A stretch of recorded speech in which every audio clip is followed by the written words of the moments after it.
Long ago, early Turkic pastoral tribes started feeling the heat from neighboring territories. You have the threat from the Mongols coming in from one side, then you have the threat from the Byzantines coming from the other. So needless to say, they weren't in a very comfortable situation. And here's where Osman comes in. This is Osman, known for being generous, down to earth, a great warrior, typical nice guy stuff. His charismatic nature earned him a lot of friends.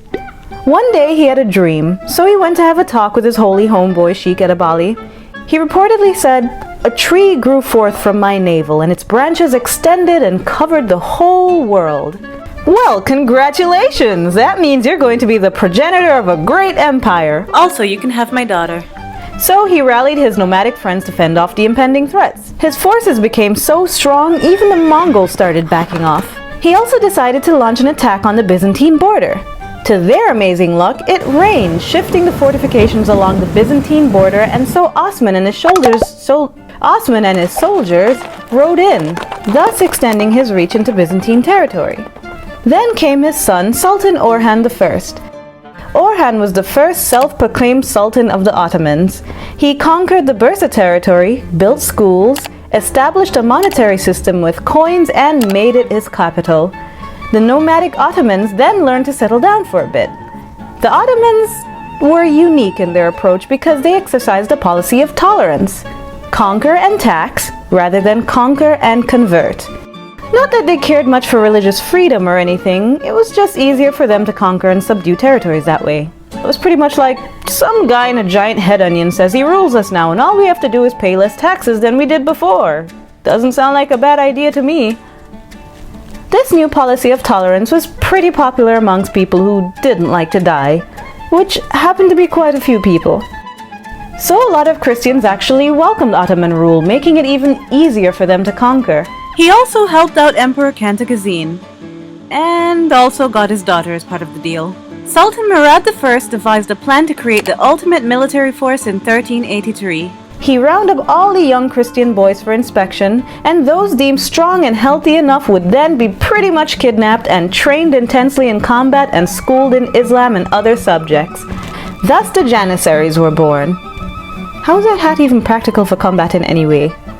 Even though the idea of having your son kidnapped didn't really resonate with people at first, they started to really open up to the idea after they realized that being a Janissary was pretty much a big deal. Elite Janissaries would eventually turn out to be high-ranking officials, or it could even become the Grand Vizier. So it was a pretty promising career. When Murad was mortally wounded in battle, he reportedly named his son, Bayezid, to be his successor. Bayezid, not wanting to take any crap from his older brother, killed him, starting the tradition of fratricide among potential successors. So whenever a new sultan came into power, he would put all of his brothers into prison, and once he had a son, he would then kill all of his brothers. Imagine that. Then there was Murad II, who pretty much became tired of ruling and wanted to be a scholar. Decided to abdicate his throne to his son, who was 12, which apparently was a great idea. And that didn't last very long for some weird reason. Because threats from some old enemies proved too much for the little guy to handle. Murad saw no choice but to come back into power. And the Janissaries didn't want to listen to a kid anyway, so that made things a little bit more difficult. Then at 19, Mehmed II resumed power.